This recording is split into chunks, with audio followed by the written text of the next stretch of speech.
um ponto que tenha uma relevância maior na própria passagem e procuro aplicá-lo de alguma maneira à vida dos irmãos. Eu estou realmente com muita dificuldade, porque eu tenho eu não lembro agora se é 4 ou 5 graus de hipermetropia. Então eu vejo os vultos dos irmãos. Então eu consigo até identificar as pessoas sem óculos, eu identifico as pessoas, mas não consigo ler nada.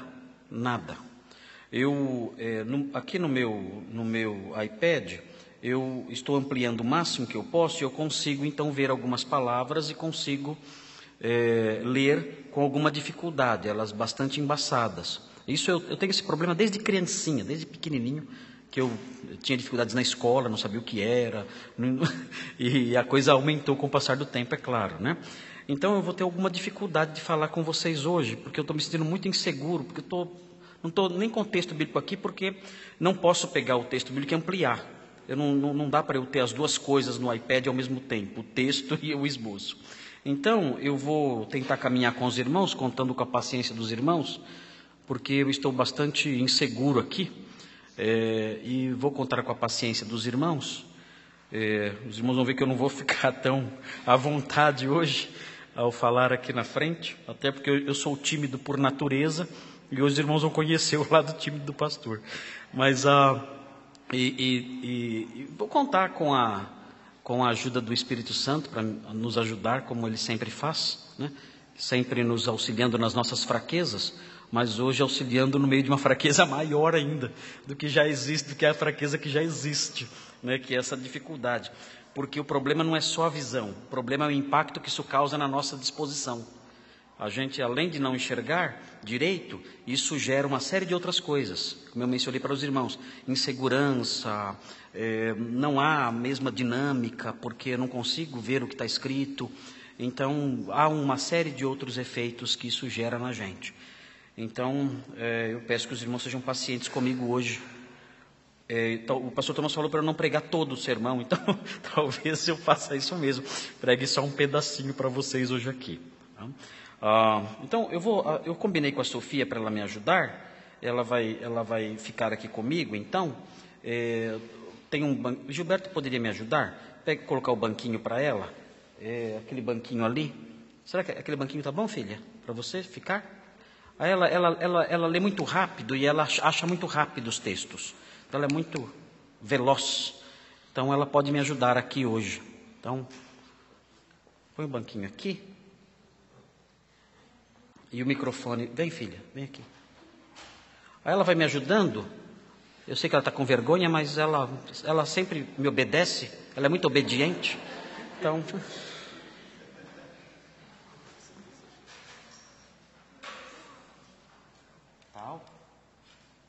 Quer pegar o microfone? Não pode.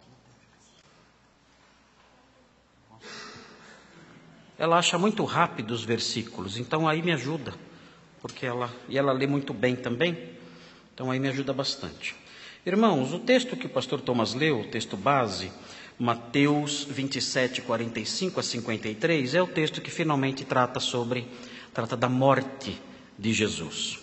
Nós estamos falando sobre a narrativa da paixão, desde o capítulo 26, os episódios todos que cercam a paixão de Jesus, e nós chegamos agora num trecho bastante forte, é um texto extremamente cheio de força, de vigor, que narra o momento da morte do Messias. É terrível isso, é tocante isso. Enquanto eu estava lendo esse texto e estudando esse texto, vendo, né, no meio das minhas reflexões, eu fiquei até comovido, né, na hora que Jesus dá aquele brado e entrega o Espírito. Aquilo mexeu muito comigo, aquele momento, né, da morte do Salvador por nós, né? E eu dificilmente vou conseguir reproduzir na pregação a mesma força que Mateus conseguiu produzir no texto que ele escreveu. Na minha opinião, o texto de Mateus em si já é revestido de um vigor, de uma força que eu nunca vou poder reproduzir aqui, mesmo que eu fosse o homem mais eloquente da terra. Eu acho que o texto de Mateus ele tem força própria. Mas esse texto que eu quero compartilhar com vocês, ainda que ele tenha todo esse vigor e essa força, especialmente no ponto alto em que o Senhor rende o Espírito, em que o Senhor morre, entrega a sua vida, e todos aqueles episódios acontecem na sequência, como os irmãos viram na passagem, esse texto, ele aponta para algumas realidades que eu gostaria de destacar. Eu creio que são realidades um tanto menores do que a realidade da própria morte do Senhor.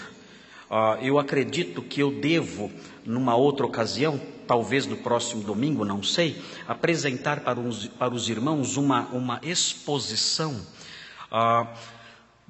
do significado amplo da morte de Jesus, porque Mateus não fornece isso no texto dele em si. Claro que ele aponta alguns significados disso, direto ou indiretamente, mas não há no texto de Mateus uma exposição teológica, uma exposição como nas epístolas, acerca do significado pleno, amplo da morte de Jesus. E eu acho que eu tenho que fazer isso numa outra ocasião, quem sabe no próximo domingo, apresentar isso para os irmãos, a teologia que está envolvida na morte de Jesus, conforme exposta nas epístolas especialmente. Mas esse texto, ele tem algumas verdades que o rodeiam e que eu gostaria de destacar para os irmãos, caminhando pelos versículos que estão aí diante de nós. E a primeira indicação, a primeira verdade que nós podemos encontrar, talvez uma verdade menor do que a verdade da morte do Senhor por nós, da morte do Senhor pelos pecadores, é o fato que nós encontramos no versículo 45, de que o Senhor não está satisfeito. O Senhor não está satisfeito. Eu poderia dizer isso de outra forma. Eu poderia dizer o seguinte: o Senhor não estava satisfeito. E se os irmãos quiserem anotar desse jeito, sem problemas. O Senhor não estava satisfeito em face daqueles episódios, mas do que estava acontecendo, do seu filho ali sangrando naquela cruz. O Senhor não estava satisfeito, ele estava irritado, ele estava em desagrado, sentindo desagrado naquele momento. Mas eu não coloco apenas que ele estava insatisfeito, mas sim que ele está insatisfeito, porque os efeitos desse versículo 45 se estendem até hoje. Eu quero mostrar isso para vocês. Mas vejam, o texto diz aí, no versículo 45, Sofia, lê para a gente o comecinho do versículo. O texto diz: sobre toda a terra, do meio-dia às 3h da tarde. Ok. O texto que a Sofia leu é o texto atualizado, uma linguagem mais moderna, da NVI, que fala que houve trevas desde o meio-dia até as 3 da tarde. Algumas versões falam até da hora sexta até a hora nona. E a hora sexta é realmente meio-dia, a hora nona às 3 da tarde. É o horário em que o sol está mais forte. Do meio-dia às 3, é o horário em que o sol está mais forte. Precisamente nesse momento, houve trevas nessa hora. O Senhor Jesus, quando nós olhamos para Marcos, capítulo 15, versículo 25, se é que eu estou enxergando direito o que está escrito aqui, né? Marcos 15, 25, nós aprendemos que Jesus foi crucificado às 9h da manhã.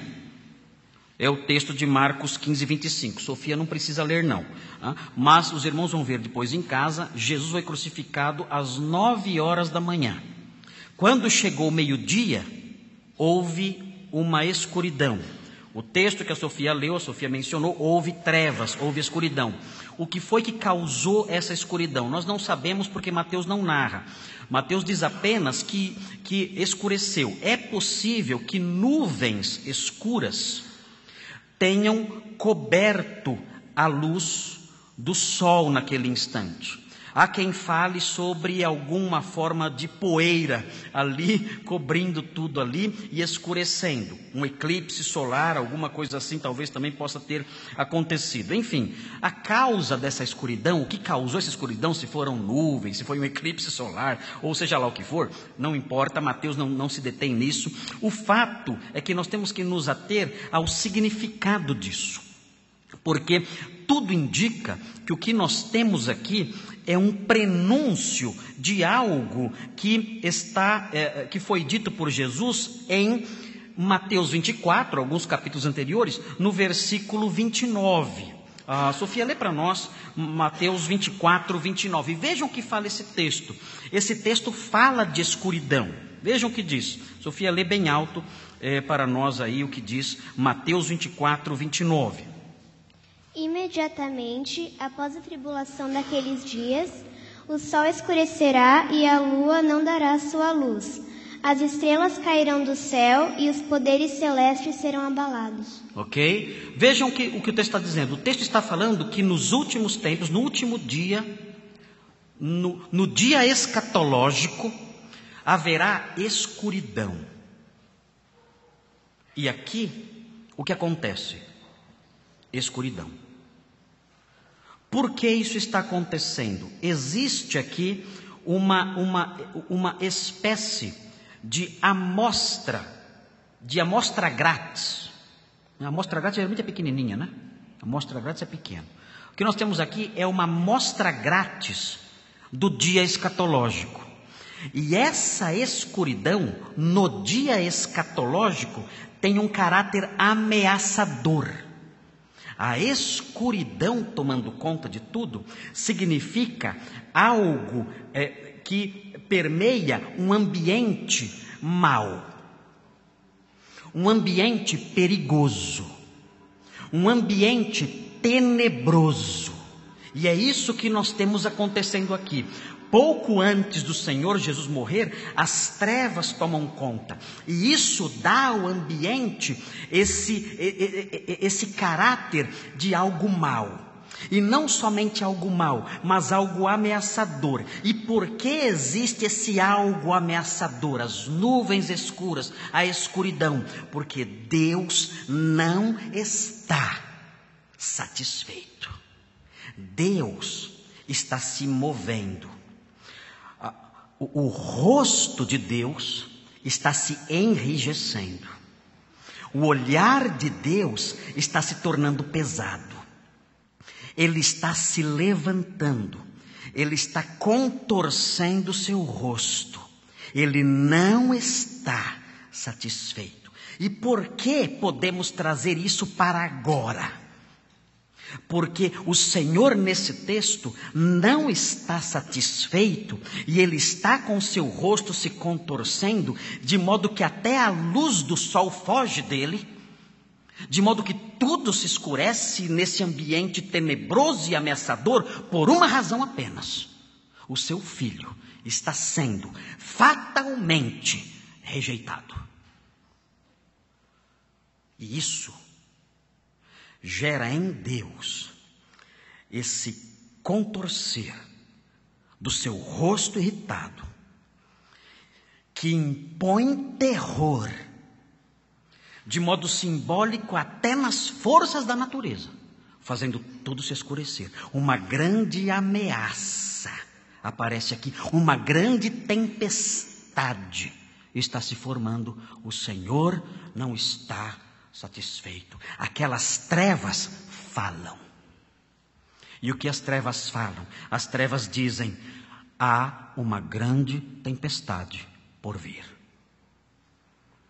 Há um grande temporal se formando. Por quê? Porque rejeitaram o Filho de Deus. E é por isso que o título do primeiro ponto, baseado no versículo 45, é: o Senhor não está satisfeito. E não só o Senhor não estava satisfeito, porque hoje o Filho de Deus continua sendo rejeitado, inclusive por alguns de vocês aqui hoje. O Senhor continua insatisfeito. Essas trevas se dissiparam naquele dia, mas elas não foram lançadas no esquecimento e dissipadas para sempre. Não. Essas trevas estão guardadas, elas falam ainda hoje e se manifestarão um dia, no dia escatológico, quando o Senhor finalmente se levantará e fará justiça contra todos aqueles que rejeitaram o seu Filho. E isso deve gerar no homem moderno temor e tremor. Saber que o Senhor não está satisfeito, pois seu Filho tem sido rejeitado. Você tem rejeitado o Filho de Deus? Então essas trevas têm um sermão para você. Elas falam para você. Elas dizem o seguinte: há uma tempestade chegando. E essa tempestade cairá sobre você. Vocês que estão me ouvindo em sua casa, seja lá onde for. Nosso culto é transmitido para muitos lugares. Vocês que vão ouvir depois o sermão que está sendo pregado hoje. Se você rejeita o Filho de Deus, não pense que isso é uma questão apenas de religião ou uma mera opção de ética religiosa, ética cristã ou coisas parecidas, algo ligado a essas coisas. Não. Isso é uma questão de eternidade. Se você rejeita o Filho de Deus, essa é uma questão de juízo. Se você rejeita o Filho de Deus, há trevas. Trevas preparadas para você. Há uma ameaça nessas trevas, dizendo: o Senhor não está satisfeito. E uma tempestade cairá sobre você. Eu sei que, às vezes, nos meus sermões eu assusto as pessoas. Eu sei. Já me deram broncas por aí afora. Uma vez quase impediram eu de pregar numa igreja lá em Caxias do Sul. Pediram para eu não assustar ninguém. E eu disse: olha, então eu vou embora, não vou pregar, porque o meu sonho é assustar as pessoas. O meu propósito é assustar as pessoas aqui hoje. Mas, irmãos, por que essas coisas são ditas por mim, pelos pregadores em geral? Irmãos, essas coisas são ditas por nós, porque nós estamos lidando com vidas eternas, com almas eternas. E nós temos que alertar as pessoas acerca do perigo, irmãos. Há um perigo que é irreversível. Há um perigo que, um mal que, se cair sobre alguém, não há retorno. Como você avisaria um cego que está caminhando na direção de um abismo? O que você faria? Vendo um cego caminhando a passos largos, correndo na direção de um abismo, como você falaria com ele? Ceguinho, é assim? Desse jeito? Não. A mensagem a esse cego é uma mensagem desesperada. A mensagem a esse cego pode não ser uma mensagem agradável. O que importa é avisar esse cego que, se ele continuar correndo nessa direção, ele chegará num momento em que não terá mais volta. Nenhuma pessoa que cai num abismo pode depois dar uma pirueta e voltar para trás.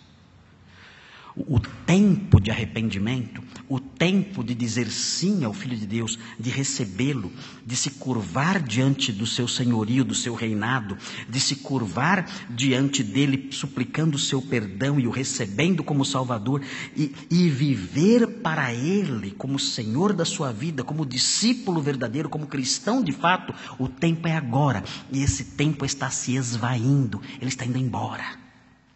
Nós temos que alertar: existe uma tempestade se formando. Existem trevas guardadas, presentes, e essas trevas anunciam uma tempestade, e essa tempestade cairá sobre todos os que rejeitam o Filho de Deus. E se você rejeita, o que aguarda você no futuro não é nada bonito, não é um dia ensolarado, é uma grande, terrível e eterna tempestade. Nós temos que dizer isso às pessoas. E a mensagem da cruz, A mensagem da morte de Cristo, o relato da morte de Cristo, não permite que nós não digamos isso às pessoas. O relato da morte de Cristo está embebido nesse ambiente. Está embebido nesse ambiente ameaçador. É claro, o Senhor sangrando. É claro, o Senhor agonizando. Mas não é só isso que há ali. Não existe só ali uma mensagem do amor de Deus dando o seu Filho para morrer por nós. Há mais do que isso lá. Essa é a mensagem principal, não há dúvida. Mas há mais do que isso lá. Há também ali a mensagem de um Deus que está insatisfeito. E que faz o sol escurecer. Porque a sua ira cairá sobre aqueles que estão fazendo aquilo com seu Filho. E aqueles que posteriormente iriam rejeitá-lo. Então esse é o primeiro ponto. O Senhor não está satisfeito. Por quê? Porque seu Filho está sendo rejeitado. E se o Filho de Deus está sendo rejeitado na sua vida, saiba, essas trevas permanecem sobre você. Mas nós podemos prosseguir com a ajuda da Sofia, que vai lendo aí para mim os textos. E agora nós temos uma segunda indicação nesse texto, uma segunda verdade nesse texto. E essa verdade, eu confesso, eu gosto mais dela. E ela está consubstanciada nos versículos 46 a 49. Vejam aí na sua Bíblia, os versículos 46 a 49. Essa verdade que eu quero destacar é a seguinte: o Senhor mostra um abandono temporário. Vou repetir para vocês, porque eu gosto dessa mensagem por causa disso. Ela existe aqui uma nota da bondade de Deus aqui. O Senhor mostra um abandono temporário. Vamos conhecer o texto. Eu vou comentando na medida que a Sofia for lendo. Sofia, leia, por favor, versículo 46, é isso? É isso? É 46. Por favor, Sofia, pode ler. Por volta das 3h da tarde... Ok, a hora nona. Essa é a hora nona nas Bíblias de alguns irmãos. O que aconteceu? Jesus bradou em alta voz. Notem bem. Jesus bradou em alta voz. Ele fala agora em Mateus. A última vez que Jesus falou foi no capítulo 26, versículo 64. Foi a última vez que Jesus falou em Mateus. Na narrativa mateana, como falam alguns, na narrativa mateana, a última vez que Jesus falou foi no capítulo 26, versículo 64. Agora então ele vai falar de novo. Vamos lá, prossiga, Sofia, por favor. Eloi, Eloi, lama sabachthani, que significa: meu Deus, por que me abandonaste? Ok, são palavras aramaicas.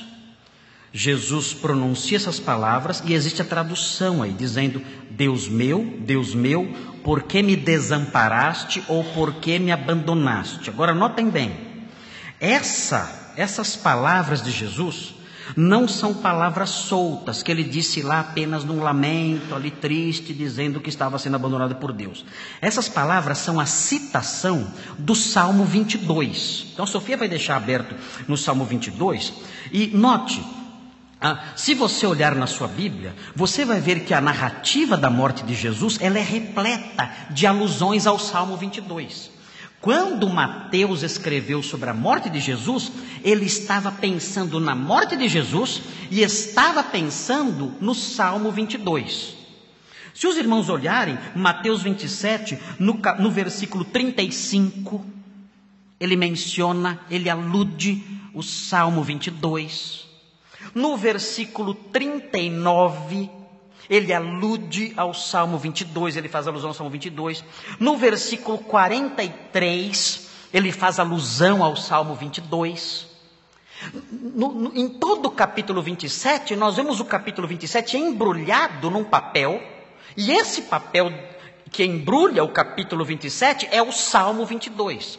Enquanto Mateus escrevia, o Salmo 22 estava ali na cabeça dele, na medida que ele ia narrando a paixão de Jesus. E o Salmo 22 nos ajuda a compreender essas palavras de Jesus. O que significa Deus meu, por que me desamparaste? Qual é esse sentido? Eu já escutei tantas explicações, no seminário foi um show. Já disseram que naquele momento houve um rompimento na Trindade. Já imaginou? Já ouviu isso, pastor Tiago Abdala? É você que está aí? É você? Ok. Você já ouviu isso? Houve um rompimento na Trindade. Meu Deus. O pastor Thomas deve ter ouvido isso também já. O rompimento na Trindade. A Trindade, a unidade trina se rompeu naquele momento e Jesus não aguentou aquele momento. Irmãos, por favor, não vamos exagerar. Não vamos fazer o texto falar o que ele não fala. Né? Outro já ouvi, quando era criança, escutava os pastores dizendo, olha, o que aconteceu naquele momento é que Jesus, ali na cruz, Deus olhou para ele, Deus não pôde olhar mais para ele. Deus não suportou olhar para ele. E então, ali do céu, quando Deus viu aquela situação e seu filho padecendo tanto, Deus não suportou, então Deus virou as costas. E aí Jesus percebeu. Ele disse, Deus meu, por que me desamparaste? A imaginação dos pastores era bem viva, né?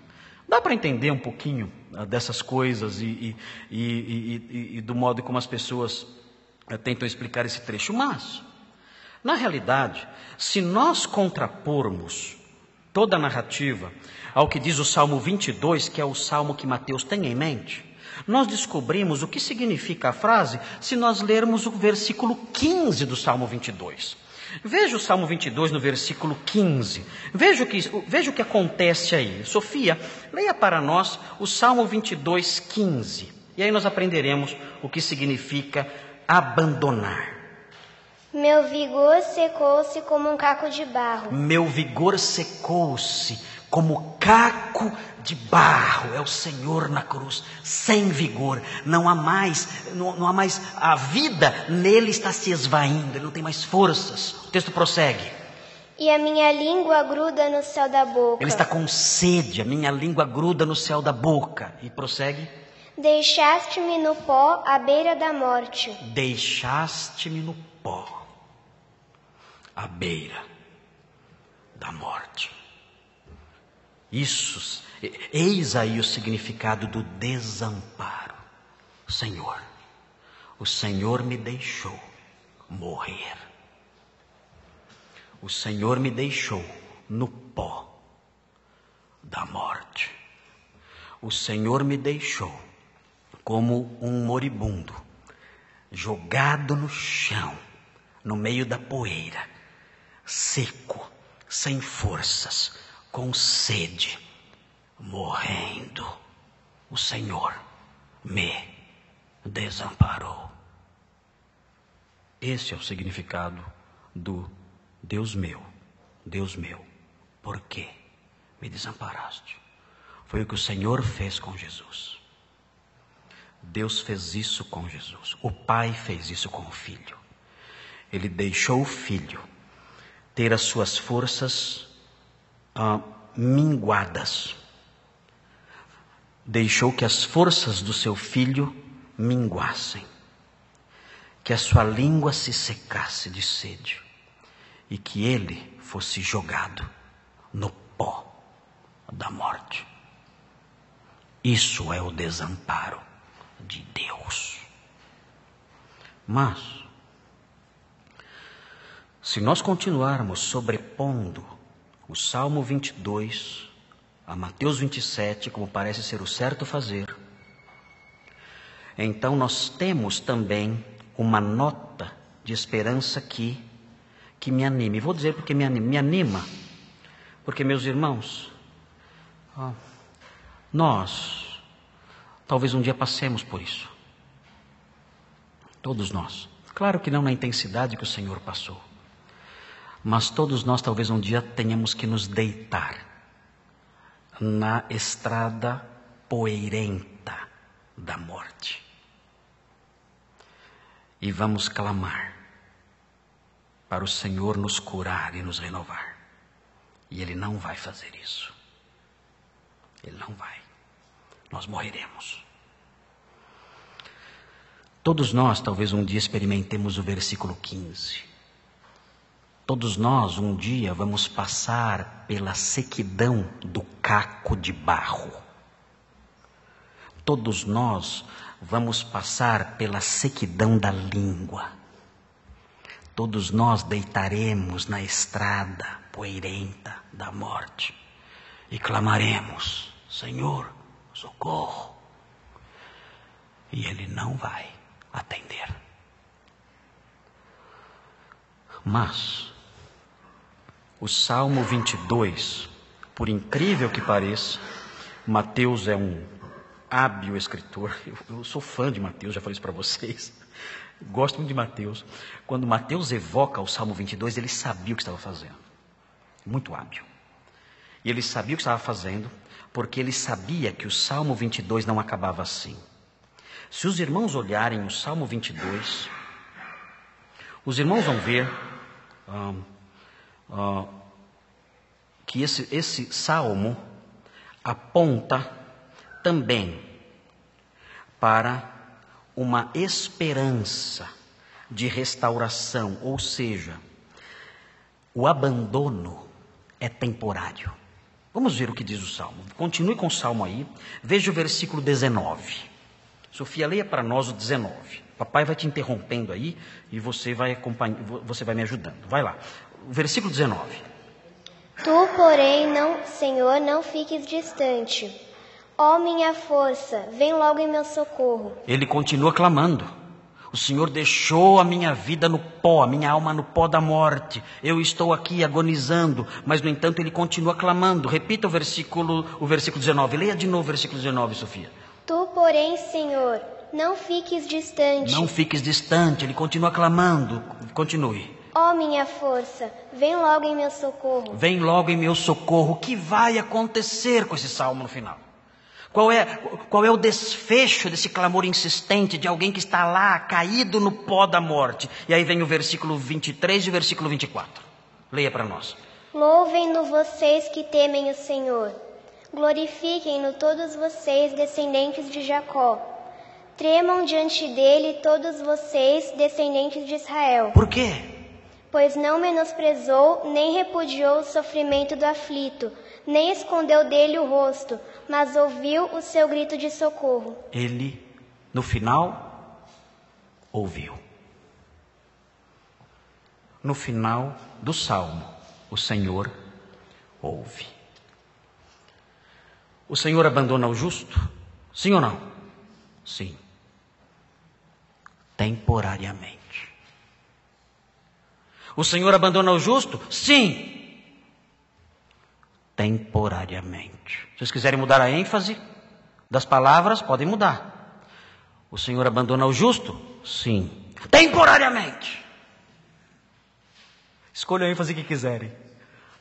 Mas o fato é que na experiência da vida cristã, na experiência daqueles que seguem na trilha do Calvário, nós aprendemos: o Senhor abandona o justo, sim, mas temporariamente. E é isso que dá esperança. O Calvário, a história do Calvário mostra o sofrimento do justo, daquele que é absolutamente justo e sem pecado, e mostra esse absolutamente justo e sem pecado sendo abandonado. Deus meu, por que me abandonaste? Mas isso acontece temporariamente. Não deixarás a minha alma na morte. E é nesse aspecto que o Calvário mostra o modo esperançoso como Deus lida conosco. Mesmo quando estamos na poeira da morte, como o Senhor Jesus esteve, deitado naquela estrada poeirenta de morte, mesmo ali podemos ter esperança, porque o Salmo 22 mostra um Deus que afinal responde, atende e socorre. Deus abandona o ímpio? Sim ou não? Sim. Para sempre. Deus abandona o justo? Sim. Temporariamente. Deus abandona o ímpio? Sim. Para sempre. O ímpio que provar o seu abandono não provará o seu abandono temporariamente. O ímpio que provar seu abandono provará seu abandono por toda a eternidade. Por isso, irmãos, nessas palavras de Jesus, os irmãos não devem ver meramente desespero. Eli, Eli, Eloi, Eloi, lama sabachthani. Deus meu, por que me desamparaste? Dá a impressão que nós só temos desespero aqui. Mas Mateus embute nessas palavras, que são as palavras do primeiro versículo do Salmo 22. É Salmo 22, 1. Ele embute nessas palavras a realidade de que o justo é desamparado, mas isso por um tempo. Não há só o versículo 21, não há só o versículo 1 ao versículo 23, ao versículo 24. Deus se levanta e age. Uma evidência disso são as trevas, do versículo anterior. As trevas mostram esse Deus que abandona seu filho, mostra esse Deus insatisfeito, enrijecendo a sua face. Mas o texto prossegue, há algumas informações aí, Sofia nos ajude, por favor. Você lê o versículo 46, não é isso? Sim, volta para o Mateus 27 agora. Mateus 27, Sofia, eu vou explicar os versículos que vêm a seguir, para informar os irmãos acerca disso. Rapidinho. Consegue correr aí? Faz de conta que é concurso bíblico. Leia para nós aí, Sofia, o versículo 47. Veja o que acontece. 47. Quando alguns dos que estavam ali ouviram isso, disseram: ele está chamando Elias. Ok, isso acontece porque existia na época uma associação entre a figura de Elias e os últimos dias. Havia a crença de que Elias viria nos últimos tempos. E nós encontramos isso em Mateus 11:14, em Mateus 16:14. São textos de Mateus que mostram essa expectativa de Elias vir. E Jesus até disse: olha, Elias já veio. E quem era o Elias que Jesus estava dizendo? João Batista. Os irmãos veem também Elias aparecendo em Mateus 17, na transfiguração. Então havia uma crença geral, existiam algumas superstições acopladas a essa crença, coisas que a Bíblia não dizia, nada disso, mas que acoplavam a essa crença, associadas à figura de Elias nos últimos dias. O texto então, quando Jesus fala Eli, Eli, ou Eloi, Eloi, eles imaginaram pela semelhança do som, que ele estava chamando Elias, porque Elias era um profeta que havia realizado socorros em hora de morte. Em hora de morte, Elias tinha realizado milagres. Então pensavam, Elias é o santo dos que estão morrendo. Não tem santo para tudo aí? Não tem santo para tudo, não tem? Tem Santo Expedito, que é o santo das causas impossíveis. Tem Santo Antônio, que é o santo casamenteiro. Não tem isso? Tem Santa Luzia, que é dos olhos, sabiam? Acho que ela não está muito feliz comigo, não. Né? Tem que fazer aí umas missas para Santa Luzia, porque não está muito contente comigo. Mas Elias seria o profeta do socorro àqueles que estão morrendo. Então, eles disseram, ele está chamando por Elias, a semelhança, Eloi, Eloi, ou Eli, Eli, é muito parecido, e pensaram, está chamando por Elias.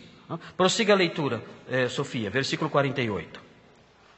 Imediatamente, um deles correu em busca de uma esponja, embebeu-a em vinagre, colocou a ponta de uma vara e deu a Jesus para beber. Veja o que acontece aqui, existe pressa aqui. Ele está correndo, imediatamente ele correu lá e pegou uma esponja e colocou ali numa vara e colocou na boca de Jesus para ele beber.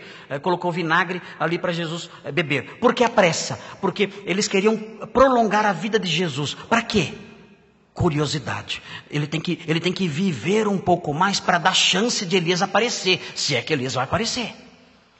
Então, vamos prolongar um pouquinho a vida dele.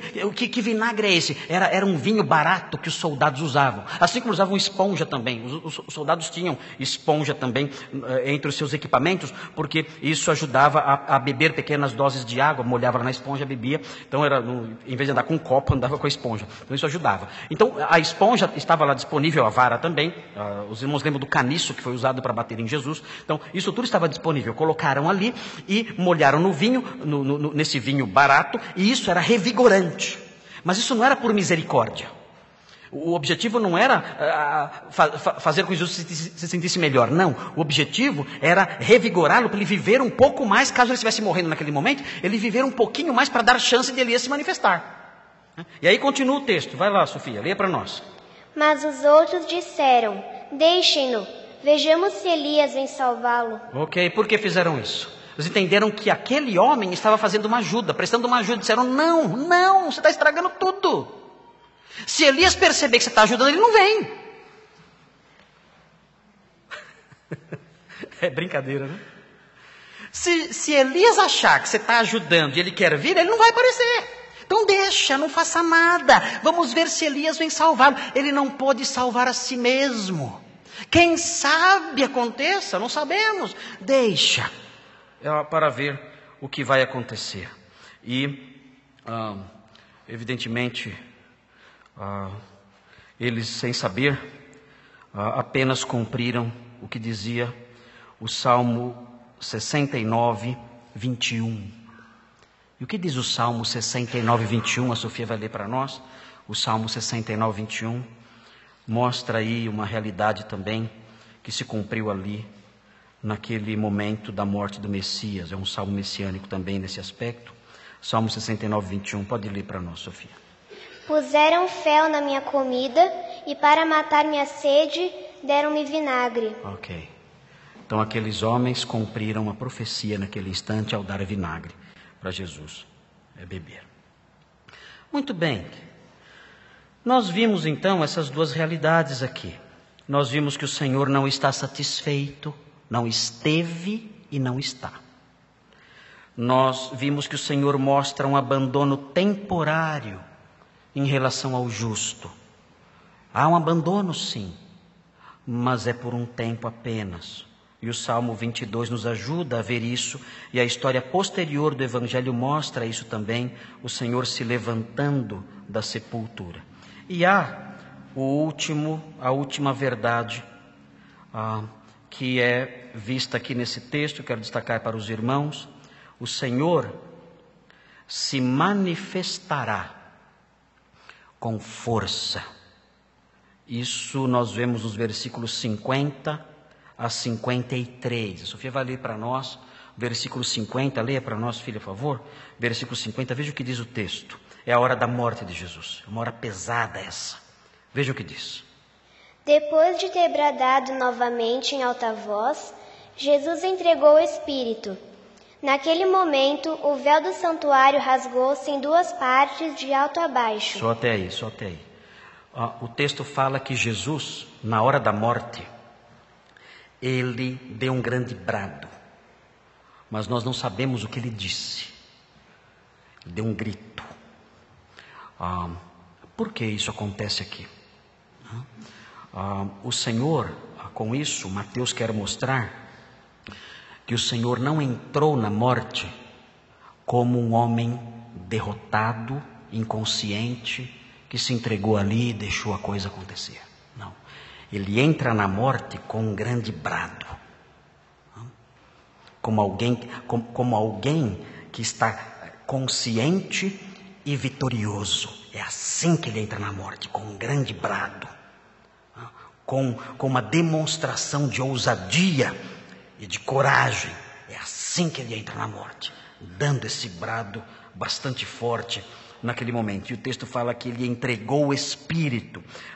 Evidentemente isso é um eufemismo para a morte. É a hora que o Senhor morre.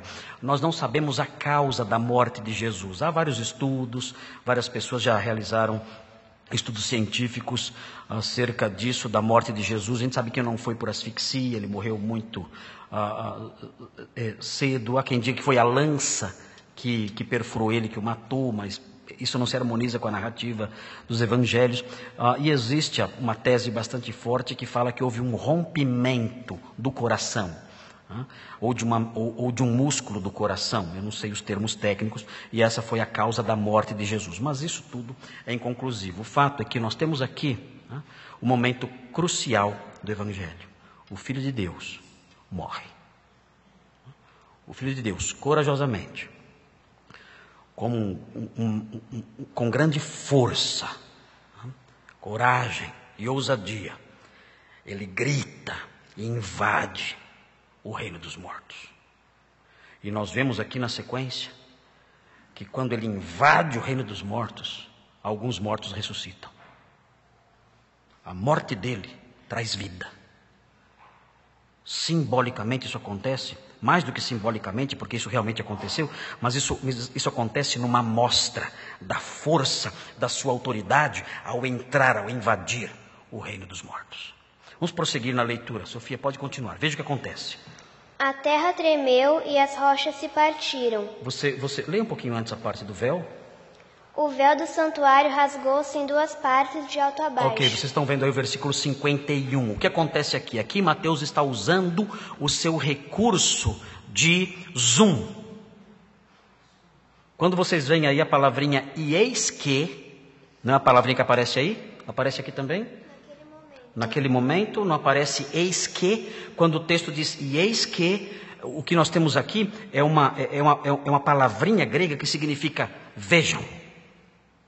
É a hora em que Mateus focaliza algumas coisas. A câmera do filme para de mostrar a cruz. A câmera do filme para de mostrar a cruz e se volta para outras direções. E a câmera vai chegando, uma tomada feita por um drone, ela vai se aproximando e mostra o santuário. E quando mostra o santuário, dá um close na cortina do santuário. Nós não sabemos qual cortina que era. Podia ser a cortina que separava o santo dos santos do lugar santo, ou podia ser a cortina que separava o lugar santo do pátio exterior. Não sabemos qual é a cortina que se rompeu. A maior tendência no meio evangélico é dizer que foi a cortina que separa o santo dos santos do lugar santo, por causa do ensino de Hebreus, que fala que o lugar santo agora é acessível pela morte de Cristo. A morte de Cristo abriu o caminho para o santo dos santos. Então, por causa disso, isso influencia a nossa interpretação. Mas não importa qual seja a cortina, porque Mateus não está, na realidade, querendo transmitir essa ideia que o autor de Hebreus quis transmitir. É claro que essa ideia é verdadeira. Claro que a morte de Jesus abriu o caminho do lugar santo. Claro que a morte de Jesus abriu o caminho para o acesso a Deus. É evidente, e Hebreus fala sobre isso no capítulo 9, no capítulo 10 nós aprendemos. Mas Mateus quer dizer outras coisas, talvez além disso. Ainda que isso possa ter esse significado aqui, o fato é que Mateus tem em mente outras realidades aqui, com esse rasgar do véu. O texto diz, vejam, o véu se rasgou de alto a baixo. E isso pode ter significados, não significados positivos apenas, como o caminho para o santo dos santos sendo aberto, mas algumas mensagens negativas também. No seguinte sentido, Deus está indignado. E quando as pessoas ficavam indignadas antigamente, elas rasgavam suas vestes. E o que pode estar acontecendo aqui é isso. É o Senhor rasgando as suas vestes, indignado. Isso pode ser um dos significados aqui, mas pode haver outro significado aqui também. O Senhor Jesus disse a Jerusalém, no capítulo 23, ele fala, Jerusalém, Jerusalém, a sua casa, que é o templo, ficará deserta, ou seja, essa casa vai ser destruída. Pode isso significar que o Senhor começou a destruição já? Eu já começo a rasgar, já começo a quebrar, já começo a romper. O juízo que o Senhor anunciou no capítulo 23 já começou agora, em alguma medida, em miniatura ele já começou. E há algo mais, há um outro sentido possível aqui também, esse que me agrada mais. É o seguinte sentido, nesse momento, o Senhor está se levantando e saindo. Para quê? Ele está se levantando e saindo para arrebentar tudo. Como isso é? É isso. A força desse texto parece mostrar isso. Aquele Deus indignado que faz a escuridão aparecer numa ameaça de tempestade. Ele agora que seu filho morre, ele então se levanta e rasga as cortinas e sai. Ele está em movimento agora e rompendo em Jerusalém, e rompendo na história, e rompendo na realidade em que nós vivemos. E ele sai fazendo o quê? Tremendo, fazendo o chão tremer, e pisoteando as rochas, e arrebentando tudo. E isso mostra um Deus forte. Isso mostra uma escatologia em miniatura. O que Deus faz aqui é dar uma pequena amostra, um pequeno lampejo. Quando nós vemos os filmes aí de Hollywood, como chama quando tem aquelas propagandas dos filmes? Um trailer. Nós temos aqui um trailer escatológico. Há um trailer escatológico aqui. O Senhor se levanta e Ele rasga a cortina e sai, arrebentando tudo, destruindo as rochas e fazendo o chão tremer. E nós vemos isso nas profecias escatológicas. Nós vemos, quando nós olhamos, Sofia vai me ajudar de novo, quando nós vemos Naum 1:6. Sabe achar Naum? Aí, Naum 1:6. Veja o que acontece em Naum 1:6. Ache Naum na sua Bíblia.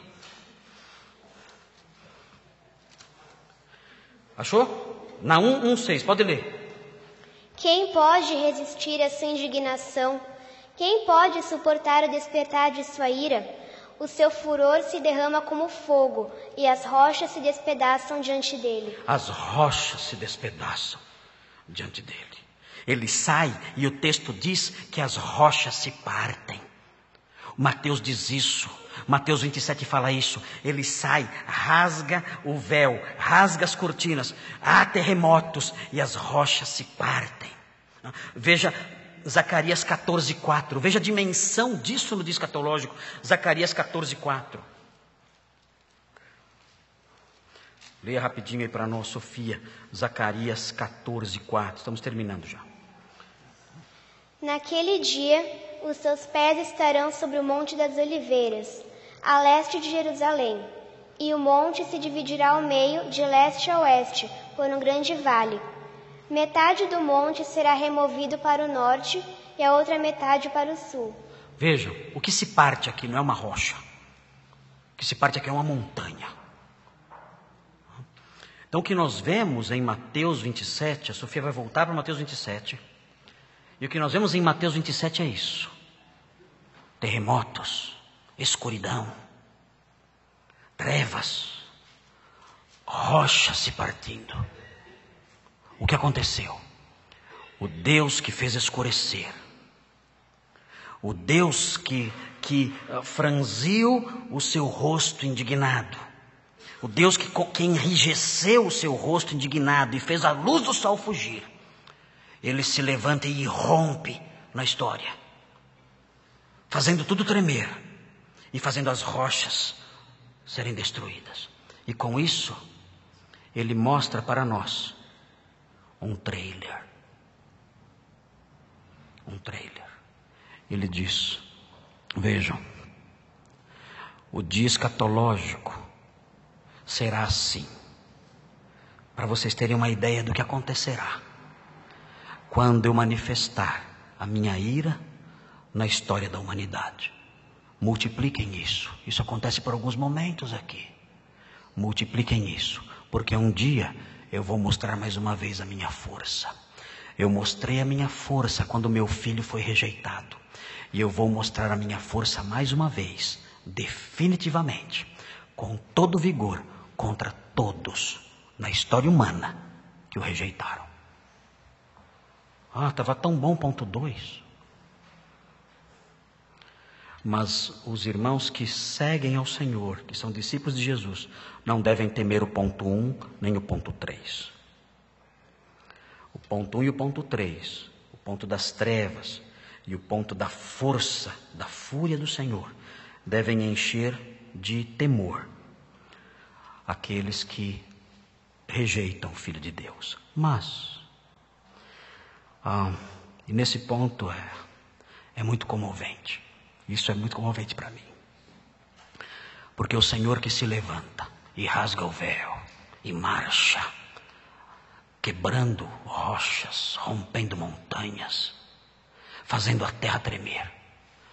Ele que faz isso no meio de toda essa fúria e indignação, Ele não consegue, na grandeza da sua santidade, na grandeza da sua compaixão, Ele não consegue fazer com que essa fúria seja uma fúria que não seja também mesclada de graça. Porque quando ele marcha assim, os túmulos também se abrem. E os mortos se levantam. E saem da sua sepultura. Mostrando que toda essa fúria é mesclada de graça e compaixão. Mostrando que toda essa fúria é misturada com o seu poder que atua, dando vida, restaurando e derramando sua graça sobre aqueles que estão na morte. O texto diz que naquele momento muitos corpos dos santos que estavam sepultados, talvez ali perto, ressuscitaram. E depois da ressurreição de Jesus, eles entraram na cidade. Talvez por respeito a Jesus, que era o primeiro, deixaram ele ressuscitar primeiro para entrar. E apareceram a muitas pessoas. Isso levanta mais perguntas do que nós podemos responder. Onde estão essas pessoas? Será que tem alguém aqui que ressuscitou naquela época e está aqui até hoje? Claro que não. Será que depois eles voltaram para a sepultura? O que aconteceu com eles? Mateus não fala. Por que Mateus não fala? Mateus, a gente queria muito saber. Você não fala nem o nome deles? E nem o que aconteceu depois? Eu fico muito curioso com essas coisas. E o que sobra para nós? Somente especular. Voltar para a sepultura? Eu não gostaria muito não. Se eu fosse um santo daquele. Voltar para a sepultura? Essa não. Então, o mais possível, o mais provável, aqui eu estou especulando, irmãos, por favor, dê um desconto para mim, Mateus não falou. O mais possível, o mais provável é que eles tenham sido levados ao céu.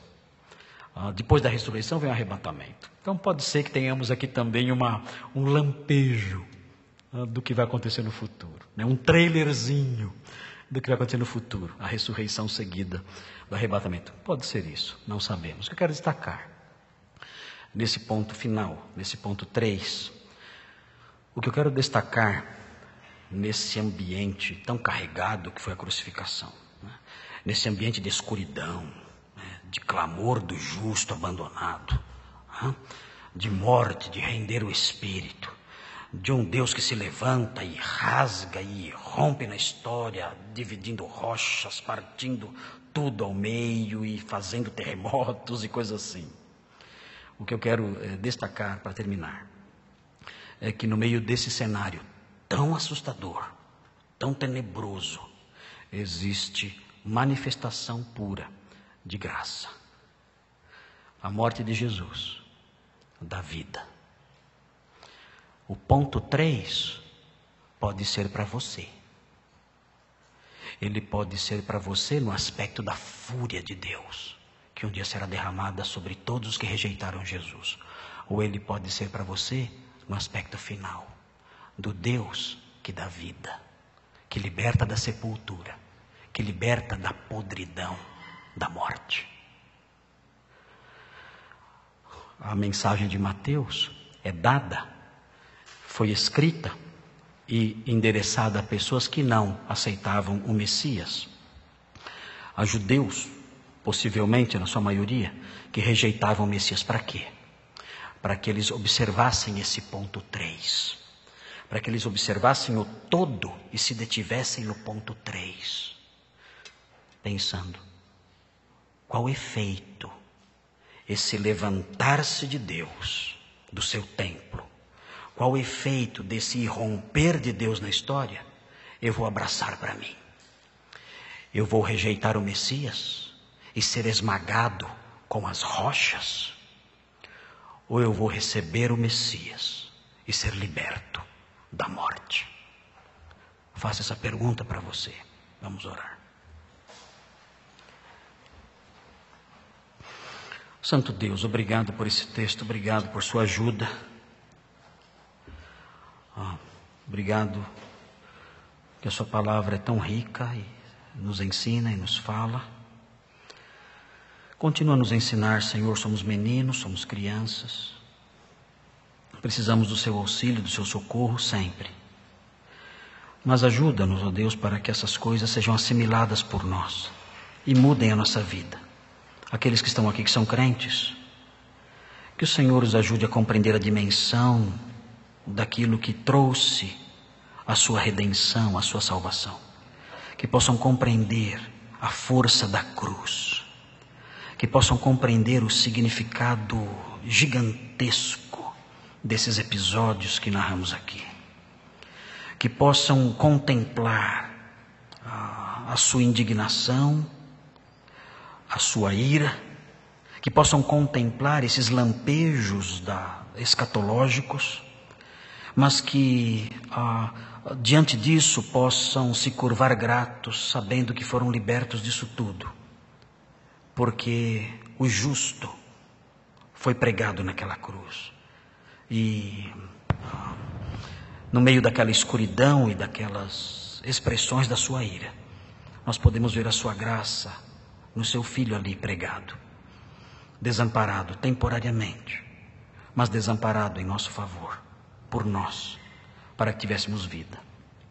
E que, sabendo disso e contemplando a grandeza dessas coisas, nós sejamos gratos e piedosos e sejamos verdadeiramente discípulos. E aqueles que rejeitam o Messias, aqueles que rejeitam o Salvador, que não se curvam diante do seu cetro adorável, que não seguem Jesus, o Redentor, o Jesus crucificado e ressurreto, que estes, diante desse relato, temam e tremam, e se aproximem do Senhor e peçam misericórdia, e creiam, e sigam o Senhor, e sigam o Salvador sendo salvos. Nós pedimos isso a Deus, em nome de Jesus. Amém. Obrigado, Sofia.